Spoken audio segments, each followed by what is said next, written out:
सुना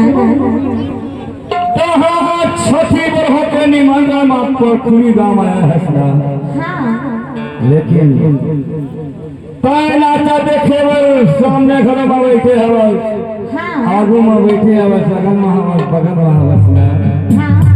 और मंच में खड़े हवा मोर नजर है तो डहर जाते मोरो नजर है तो रिश्तो डहर जाते सही प्यार हो गए हमारे कैसे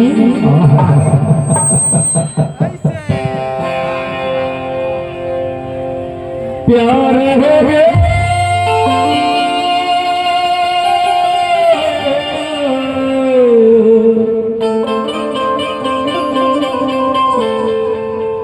प्यार हो गए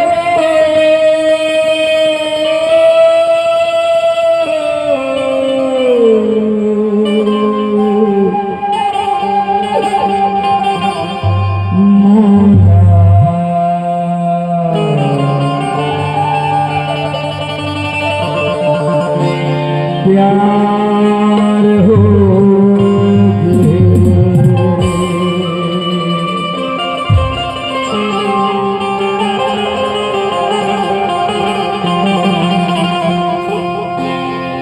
बगलवाली लड़की से प्यार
या परखुरी गांव के रास्ता में रोड में भाड़ा बाटी चंगल बिल्ली खेलत है तोरा घरे हसो घरे होगा तू भुला गए नहीं भुलाया जी अरे पहले तहा नादान रहे